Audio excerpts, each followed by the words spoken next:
Hello বন্ধুগণ, আমি সাধনা চলে এলাম রান্নাঘরে। তো বন্ধুগণ, সাধনা বিশ্বাস চ্যানেলে তোমাদের সবাইকে স্বাগতম জানাই। আজকে আমি চলে এলাম গাজরের তৈরি দারুণ মজার একটি ইউনিক রেসিপি নিয়ে। এই শীতে গাজর দিয়ে একবার এই ইউনিক রেসিপিটা বাড়িতে তৈরি করে দেখতে পারো। বাড়ির ছোট থেকে বড় সবাই ভীষণ মজা করে খাবে। সম্পূর্ণ নতুন স্বাদের একটি রেসিপি। তো চলো আর দেরি না করে রেসিপিটা শুরু করা যাক। দারুণ স্বাদের এই রেসিপিটা তৈরি করতে প্রথমেই যেটা লাগবে সেটা হচ্ছে গাজর। এখানে দুটো মিডিয়াম সাইজের গাজরকে আমি খুব ভালোভাবে আগে জল দিয়ে ধুয়ে নিয়েছি। তারপরে এরকম একটা পিলার দিয়ে একদম ঝাঁকানাকা করে এর ছালগুলোকে ছুলে ফেলে দিতে হবে। তো এখানে আমি পিলার দিয়ে ছালগুলোকে ছুলে নিচ্ছি। তোমরা তোমাদের পছন্দ মতো ছুরি বটি যেটা দিয়ে তোমাদের সুবিধা হয় সেটা দিয়ে ছালগুলোকে একদম ঝাঁকানাকা করে এইভাবে ছুলে ফেলে দিতে হবে। তো দেখো, দুটো গাজরকে খুব ভালোভাবে ছালগুলোকে একদম ছুলে নিয়েছি, তারপরে আবারও ধুয়ে নিয়েছি। এইবার এরকম একটা ছুরি দিয়ে গাজরের দুই মাথা একটু কেটে ফেলে দিতে হবে। তারপরে একদম ঝাঁকানাকা করে পাতলা পাতলা করে গাজরের এরকম স্লাইস করে নিতে হবে। তো দেখো, খুব সুন্দর করে একটা ছুরি দিয়ে একদম ঝাঁকানাকা করে গাজরের একদম পাতলা পাতলা করে স্লাইস করে নিচ্ছি। তো দেখো, দুটো গাজরকেই আমি একদম ঝাঁকানাকা করে গোল গোল করে স্লাইস করে নিয়েছি। এবারে গাজরের টুকরোগুলোকে একটি পাত্রে তুলে নেব, তারপরে চলে যেতে হবে কড়াইয়ের কাছে। তো বন্ধুগণ, চলে আসলাম কড়াইয়ের কাছে। কড়াইতে আমি দিয়ে দিচ্ছি 2 মগের মতো জল। গ্যাসের ফ্লেম মিডিয়ামে রেখেছি। এবারে জলের মধ্যে গাজরের টুকরোগুলোকে দিয়ে দিতে হবে, তারপরে একটা খুন্তি দিয়ে হালকা করে একটু ঘুটানাটা করে দিতে হবে। এইবারে ঢাকনা বন্ধ করে 5 মিনিটের জন্য গাজরগুলোকে সেদ্ধ করে নিতে হবে। তো এখন আমি তোমাদের 5 মিনিট পরে দেখাচ্ছি। গাজরগুলো কিন্তু খুব ভালোভাবে সেদ্ধ হয়ে গেছে। একেবারে নরম তুলতুলে সেদ্ধ না করলেও হবে, যেহেতু আমি এটা মিক্সিং জারের মধ্যে দেব। তো দেখো, সমস্ত গাজরগুলোকে এইভাবে খুব ভালোভাবে জল ঝরিয়ে কিন্তু একটি পাত্রে তুলে নিতে হবে। তারপরে গাজরগুলোকে খুব ভালোভাবে ঠান্ডা করে নিতে হবে। তো গাজরগুলোকে খুব ভালোভাবে জল ঝরিয়ে ঠান্ডা করে নিয়েছি।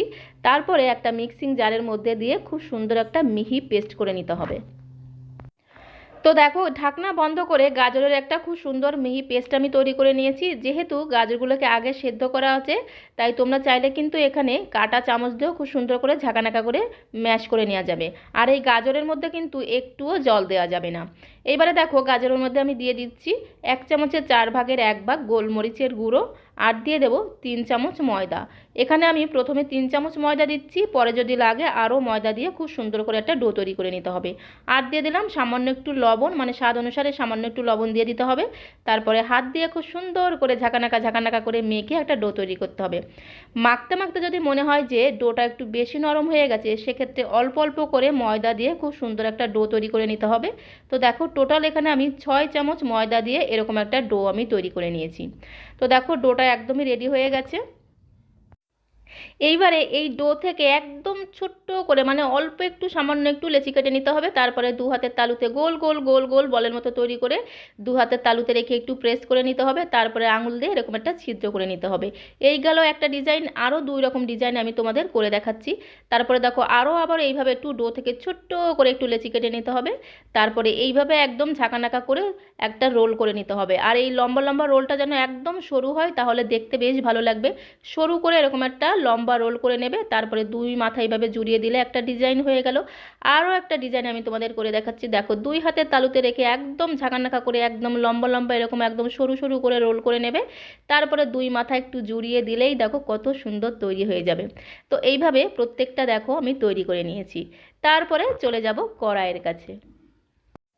তো বন্ধুগণ, চলে আসলাম কড়াইয়ের কাছে। কড়াইতে দিয়ে দিলাম 2 মগ জল। জলটাকে ঢাকনা বন্ধ করে প্রথমে ফুটিয়ে নিতে হবে। মানে জলটা যখন টকবক টকবক করে ফুটতে শুরু করবে, তখন টকবক টকবক করা ফুটন্ত জলের মধ্যে দিয়ে দিতে হবে এই গাজরের টুকরোগুলোকে। এইবারে দেখো, গাজরের টুকরোগুলোকে দিয়ে হালকা করে একটু ঘোটানাটা করে দিতে হবে। তারপরে 2 থেকে 3 মিনিটের জন্য ঢাকনা বন্ধ করে একটু সেদ্ধ করে নিতে হবে। এখন আমি তোমাদের 2 থেকে 3 মিনিট পরে দেখাচ্ছি। খুব ভালোভাবে সেদ্ধ হয়ে গেছে। সেদ্ধ হয়ে গেলে দেখবে কালারটা অনেকটাই চেঞ্জ হয়ে যাবে। খুব সুন্দর একদম চকচকা ফকফকা কালার চলে আসবে। তো দেখেই বুঝতে পারছো, একদম শাইনি শাইনি একটা কালার চলে এসেছে। এইবারে আমি সমস্ত গাজরের টুকরোগুলোকে একটি পাত্রে তুলে নেব।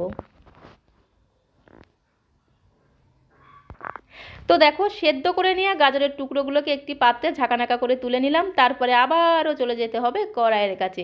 তো বন্ধুরা চলে আসলাম কড়াইয়ের কাছে, আর গ্যাসের ফ্লেম একদম লোতে রেখে কড়াইটা যখন খুব ভালোভাবে গরম হয়ে যাবে কড়াইতে দিয়ে দিলাম হাফ চামচ বাটার। বাটারটাকে ঘোটানাটা করে মেল্ট করে নিতে হবে। বাটারটা যখন খুব ভালোভাবে মেল্ট হয়ে যাবে এখানে 6 থেকে 7 কোয়া রসুন আমি একটু ঝাঁকানাকা করে বেটে রেখেছিলাম, সেই বেটে রাখা রসুনটা দিয়ে দিলাম। তারপরে ঘোটানাটা করে রসুনটাকে একটু লাল লাল করে ভেজে নিতে হবে।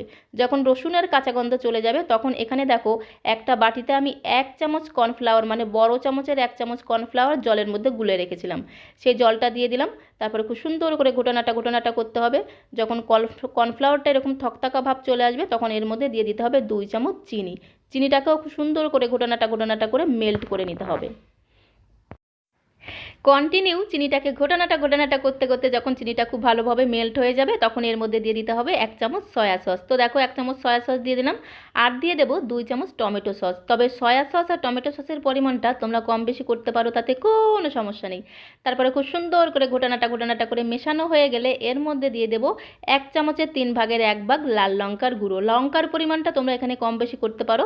তারপরে দেখো 1 মিনিট খুব সুন্দর করে সমস্ত কিছুকে খুব সুন্দর করে ঘোটানাটা করে মিশিয়ে নিয়েছিলাম।